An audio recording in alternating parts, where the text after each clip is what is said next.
आप देख रहे हैं शेयर बाजार लाइव। सुनील जैन हमारे साथ मौजूद हैं, सिमी भौमिक हैं और अब किरण जाधव भी हमारे साथ बने हुए हैं। एसजीएक्स निफ्टी को देखें तो ये बिल्कुल फ्लैट ट्रेड कर रहा है, लेकिन यूरोपियन मार्केट्स की ओपनिंग आज इंपॉर्टेंट रहेगी क्योंकि आज की जो बड़ी खबर है वो है यूके इलेक्शंस का आउटकम। और जो एग्जिट पोल सिचुएशन दर्शा रहे थे उसके उलट अब तक के रिजल्ट्स रहे हैं, क्योंकि अब तक लीड कर रही है लेबर पार्टी और वो करीब 186 सीट्स पर उनके नाम आ चुकी हैं, और जो कंजर्वेटिव पार्टी उसको करीब 170 सीट्स मिली हैं। तो ये बड़ी खबर आज की, जिस पर लगातार हमारा ध्यान रहेगा और लगातार अपडेट हम आपको देते रहेंगे। इसके अलावा बात करेंगे आईटी सेक्टर की, क्या आईटी सेक्टर की चिंताएं और बढ़ने वाली हैं। विप्रो ने एक स्टेटमेंट दिया है जिसमें ट्रंप की पॉलिसीज को खतरा बताया है। आईटी स्टॉक्स 2 सेशन में थोड़े से सेंटीमेंट कमजोर हुए भी हैं, क्या इंपैक्ट आएगा आज, इसका एनालिसिस पूरा आप समझेंगे जी बिजनेस पर। और तीसरी बड़ी खबर है एचडीएफसी लाइफ और मैक्स लाइफ के मर्जर को लेकर। जब ये पूरा मर्जर कंप्लीशन की तरफ बढ़ रहा था तब आईआरडीए ने इसको रिजेक्ट कर दिया है। अब क्या स्ट्रैटेजी होगी एचडीएफसी लाइफ की, क्या वो नए प्रपोजल के साथ आएंगे, इसको हम समझेंगे। और शेयर इन्वेस्टर्स को आज क्या करना चाहिए, इस पर बातचीत होगी। सुमित मेरे से होगी मौजूद भी हैं और शुरुआत कर लेते हैं आज की सबसे बड़ी खबर की, जो कि विप्रो से आ रही है। और इनफैक्ट सुमित कह सकते हैं कि अभी 2-3 दिनों में ना काफी हलचल इस सेक्टर में तेज हो गई है। पहले इन्फोसिस की ओर से कॉमेंट आना कि क्लाइंट्स जो हैं वो 25 से 30% कम प्राइस पर कॉन्ट्रैक्ट्स रिन्यू करने की बात कर रहे हैं। उसके बाद अब विप्रो की ओर से स्टेटमेंट आना डेफिनेटली चिंताएं बढ़ाता है कि ट्रंप की जो पॉलिसीज या फिर जो ट्रंप है वो आईटी सेक्टर के लिए खतरा है। नहीं, हर बार एक बार डिनार पे आता था पीछे चाहे आप इन्फोसिस की बात कर ले, सीईओ ने बोला कि हाँ जो नए वैल्यूज हैं कॉन्ट्रैक्ट्स के वो नीचे हो रहे हैं, लेकिन बाद में कंफर्मेशन आया कि नहीं, ऐसा कुछ नहीं है। एक पर्टिकुलर सेगमेंट के अंदर ऐसी परफॉर्मेंस देखने को मिल रही है। बहरहाल जो खबर है वो ये कि डोनाल्ड ट्रंप सेक्टर के लिए एक बड़ी चिंता का विषय है। ये विप्रो ने बोला है और पहली बार उन्होंने अपनी जो एनुअल फाइलिंग है यूएस सेक में, उसमें वो उन्होंने चिंता जताई है। क्रूशियल इसलिए हो जाता है, उन्होंने कहा कि कंपनी के ओवरऑल जो कॉन्ट्रैक्ट्स हैं उनको लेकर, रेवेन्यूज़ हैं उनको लेकर, प्लस जो H1B वीज़ा कॉस्ट है वो एस्केलेट होना कंपनी के लिए ट्रबल ज़रूर रहा है। पर्टिकुलरली अगर विप्रो की बात करें तो यूएस से 55% के आसपास का जो रेवेन्यू है वो कंपनी डिराइव करती है। तो एक बड़ा चंक रेवेन्यू का कंपनी यूएस से डिराइव करती है और इस तरह के कोई भी बयान आना कंपनी के लिए जाहिर सी बात है एक बड़ा ट्रबल होगा। दूसरा, अगर कंपनी के ओवरऑल एबिटा पे भी नज़र डालें तो ओवरऑल एबिटा का भी करीब 60 से 65% हिस्सा अमेरिका से डिराइव करती है। तो बड़ी मात्रा में एबिटा और रेवेन्यू दोनों कंपनी यूएस से डिराइव कर रही है। कंपनी की मेजर कॉस्ट में भी H1B वीज़ा कॉस्ट जो उन्होंने उसको ईज आउट किया है, ये एक अच्छी चीज़ उन्होंने कंपनी ने की है over a period of time. लेकिन फिर भी बाकी जो कॉस्ट है वो अभी भी काफ़ी एस्केलेटेड लेवल्स पर हैं। कंपनी की यूएस ग्रोथ में पिछले अगर क्वार्टर के नंबर्स देखें तो करीब 1.5 से 2% के आसपास की ग्रोथ देखने को मिली, जो कि पहले के कंपैरिजन में 2 से 2.5% के आसपास की ग्रोथ थी, उससे ज़रूर नीचे आते हुए दिखाई पड़ी है। तो ये ज़रूर ट्रबल रहा है। टॉप क्लाइंट्स कंपनी के जो मेजरली हैं वो अमेरिका से ही हैं। तो इस तरह की कुछ चीज़ें हैं कि अमेरिका में बड़ा एक्सपोजर है और अमेरिका में इस तरह का बयान देना कंपनी के लिए अपने आप में चिंता की बात है, और ये शायद आज के मार्केट में पैन आउट होता हुआ दिखाई पड़े विप्रो पर। सुमित, 2 चीज़ मैं आपसे और पूछना चाहता हूँ। पहला, ये किसी रिपोर्टर का दिया हुआ बयान नहीं है, बल्कि सिक्योरिटीज़ में दर्ज करवाया गया बयान है। इसकी इंपॉर्टेंस बहुत ज़्यादा होती है। एनुअल फाइलिंग में है तो ये बात साफ है कि निम्पी कंपनी खुद कंफर्म कर रही है बात कि हाँ उन्हें दिक्कत हो रही है। अच्छा, दूसरा मेरे को बताइए कि इसमें यूएस का एक्सपोजर कितना है? करीब 65% इनका जो एबिटा है वो यूएस से डिराइव करते हैं और 55% रेवेन्यू डिराइव करते हैं। तो बड़ा हिस्सा, यानी आधे से ज़्यादा हिस्सा कंपनी जो है वो रेवेन्यू यूएस से डिराइव कर रही है। तो बड़ी बात है कंपनी के लिए। यूरोप में भी इनका एक्सपोजर है, करीब 24% के आसपास का यूरोप में एक्सपोजर है। लेकिन हाँ, ये जरूर कह सकते हैं कि over a period of time में बॉटम्स को शिफ्ट किया है यूएस से बाकी मार्केट्स की तरफ। ये इन्फोसिस का जो कल बयान आया था 20 से 30% कट, और विप्रो का बयान आने से पूरा सेंटीमेंट बिगड़ गया आईटी का, कह सकते हैं। दोनों ही कंपनियों के लिए, स्पेशली विप्रो के लिए ज़्यादा बड़ा चिंता का विषय, क्योंकि ऑफिशियली पहली बार किसी कंपनी ने कंफर्म किया कि डोनाल्ड ट्रंप से उन्हें दिक्कत हो रही है। ठीक है।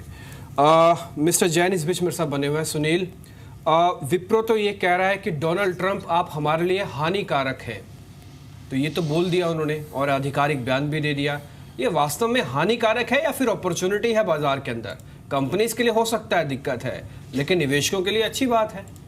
कंपनीज एक बार जूझ जाएगी और निवेशकों को मौका मिल जाएगा।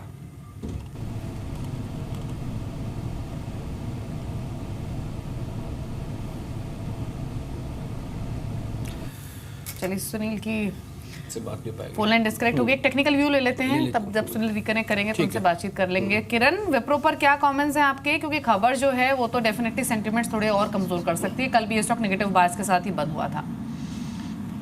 गुड मॉर्निंग दीपाली जी। मुझे लगता है कि विप्रो में थोड़ा सी मंदी आनी चाहिए और निचले स्तर देखने को मिल जाने चाहिए। इसका कारण यह है कि निफ्टी आईटी ने एक अच्छा ब्रेकआउट दिया था मंगलवार के डे एंड क्लोजिंग पे, और उसके बाद एक बेरिश एनगल्फ हो चुका है, और उसी के साथ इसके साथ हमने एक बेयर ट्रैप भी देखा गया है। तो अगर जिस टाइम ऐसा होता है, उसके बाद आईटी स्टॉक्स में जो तेजी की मैंने बुधवार सवेरे आपके चैनल पे बात की थी, वो ट्रैप होते नजर आ रहे हैं। तो मेरा मानना है कि इधर से और भी बिकवाली थोड़ी सी आ सकती है, पर बहुत ज्यादा नहीं, सपोर्ट के बहुत नजदीक है। किरण, स्टॉप लॉस क्या लगाएं, टारगेट क्या लगाएं, ये बताइए। विप्रो पे शॉर्ट करना है मेरे को, आपकी बात मैंने मान ली, मैं विप्रो शॉर्ट करूंगा, मेरे को स्टॉप लॉस और टारगेट बताओ।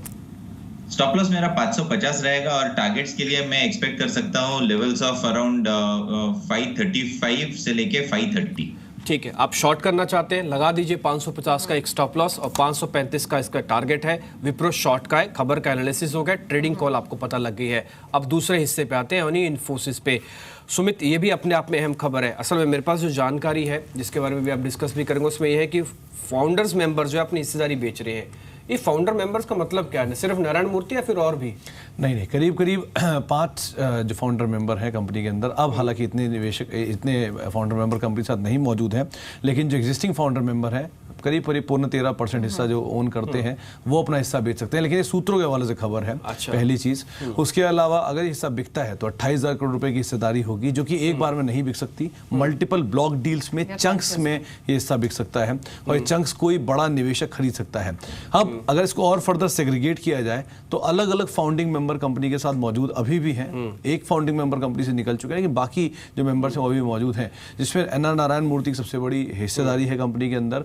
इसके अलावा क्रिस की कंपनी के अंदर हिस्सेदारी है, साथ साथ शिबू लाल और नंदन नीलकनी जो कंपनी के दिनेश, ये सभी वो मेंबर हैं जो कि अभी भी कंपनी के साथ मौजूद हैं। सबसे पहले 2000 यानी फिर 3 साल पहले इन्फोसिस के बोर्ड से सभी प्रमोटर मेंबर जो निकल चुके हैं। पहले नारायण मूर्ति बाहर हुए, उसके बाद धीरे धीरे करके सभी बाहर हो गए। नारायण मूर्ति की आप देख सकते हैं करीब 3.5% के आसपास हिस्सेदारी है, जो कि 8,000 करोड़ रुपए वैल्यू रखती है।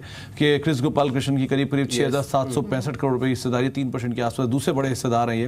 नंदन नीलकनी की भी रफली 5,000 करोड़ रुपए के आसपास की हिस्सेदारी, और बाकियों की भी इसी तरह के फॉलोअप है। तो इतने बड़े चंक्स को बेचा नहीं जा सकता एक बार में, क्योंकि इतना बड़ा स्टेक है। लेकिन ये जरूर है जो खरीदने के दावेदार हैं वो भी काफी बड़े हैं। खरीदने के दावेदारों में पहला नाम LIC का आता है, और वैसे 11% के आसपास स्टेक रखता है, बोर्ड में उनका से है। उसके अलावा अगर बाकी लोगों की बात करें तो गवर्नमेंट ऑफ सिंगापुर की इसमें काफी बड़ी हिस्सेदारी है। ओपनहेमर फंड जो है वो करीब 3% स्टेक रखता है, और साथ साथ बाकी PE फंड्स मिलकर भी यहाँ पे शायद बोली लगाए। तो ऐसा कुछ फंड है जो कि इसके अंदर दावेदारी ले सकते हैं। लेकिन फिर से बोलना चाहूंगा, ये सूत्रों के वाले खबर है, और बाकी जो दोनों प्रोमोटर्स हैं उन्होंने डिनायल भी किया इस खबर को लेकर, ऐसा कोई भी हिस्सा उनकी तरफ से नहीं बेचा। अच्छा, एक बात मेरे को आप और बताइए, ये हिस्सा बेच क्यों रहे हैं? सिक्का से नाराज है या फिर वैल्यूएशन अच्छी मिल रही है? देखिए, जिन आर्टिकल्स को हमने रेफर किया है, जो खबरें हमारे पास आई हैं, उसके हिसाब से 3 फरवरी से ये डिस्प्यूट शुरू हुआ, जब इन्फोसिस में उन्होंने बात की कि कंपनी के हमारे हिसाब से जब उन्होंने जिस तरह से कंपनी के प्रोमोटर कामकाज करते थे उससे उलट या फिर उससे अलग अभी मौजूदा कार्यशैली है कंपनी की, तो उससे वो वैसे ही खफा है। दूसरी चीज सैलरी को लेकर या फिर जिस तरह कामकाज हो रहा है इन्फोसिस में, उसको लेकर भी उन्होंने बात उठाई थी फरवरी में। तो ये कुछ ऐसी चीजें हैं जिससे ऑलरेडी वो नाराज है। तो शायद अब जो उनका रोल था उस रोल से तो निकल ही चुके हैं, और जो उनका स्टेक है उससे भी वो निकल जाए। मिस्टर जैन, आपसे पहले बात नहीं हो पाई थी विप्रो पे, थोड़ा डिस्कनेक्ट हो गए थे, लेकिन इन्फोसिस पे मैं आपसे ज़रूर पूछना चाहूँगा। ये नाराज़गी अब इस स्तर पर आ चुकी है, इस पायदान पर आ चुकी है कि जो फाउंडर मेंबर है अपना हिस्सेदारी भी बेच सकते हैं। मेरी चिंता ये नहीं कि फाउंडर मेंबर हिस्सेदारी बेच दें, कोई दिक्कत नहीं है, और प्रमोटर्स हैं और लोग हैं जो चला लेंगे कंपनी को, अभी भी चला ही रहे हैं। लेकिन मेरी प्रॉब्लम यहाँ पे है कि ये मुद्दा वास्तव में बड़ा मुद्दा है, और फाउंडर्स खुद हिस्सेदारी भी बेच सकते हैं।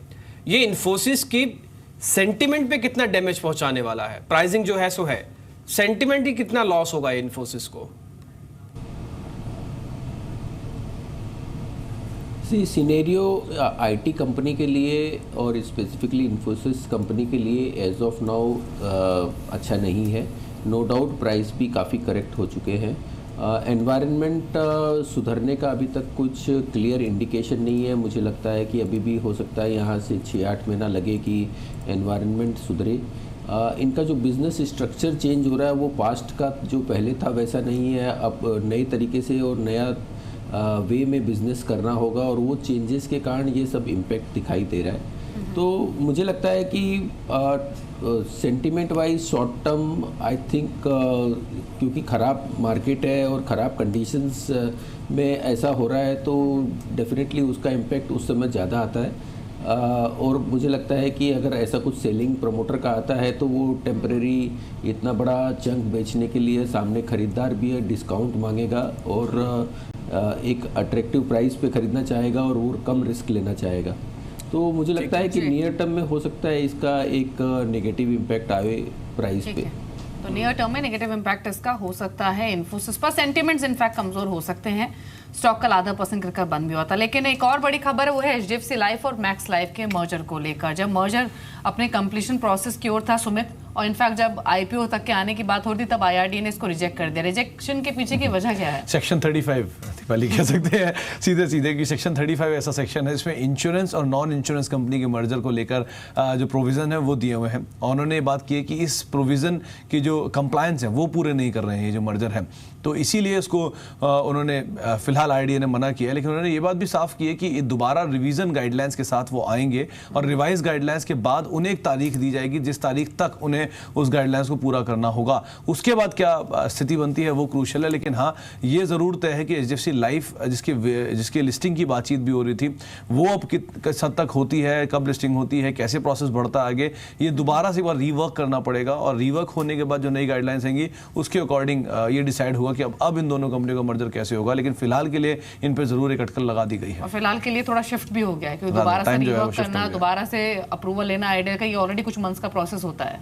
तो इसमें कुछ HDFC में फर्क पड़ेगा इसका, कह सकते हैं डिम्पी कि एक बड़ा रादर मैक्स के ऊपर ज़्यादा इम्पैक्ट आ सकता है क्योंकि HDFC एक बड़ा HDFC के साथ विलय हो रहा था लेकिन हो मैक्स का रहा था, तो मैक्स के लिए एक बड़ा इम्पैक्ट आता हुआ दिखाई पड़ सकता है। उनके लिए बिजनेस में ज़्यादा दिक्कतें हो सकती हैं अगर ये मर्जर नहीं होता है तो या फिर डिले होता है तो। ठीक है, एक छोटा सा ब्रेक ले लेते हैं। विप्रो पे आपको रणनीति मिल गई, खबर मिल गई, इन्फोसिस पे आपको रणनीति मिल गई, आपको ट्रेडिंग कॉल रह गई होगी वो आपको दे देंगे।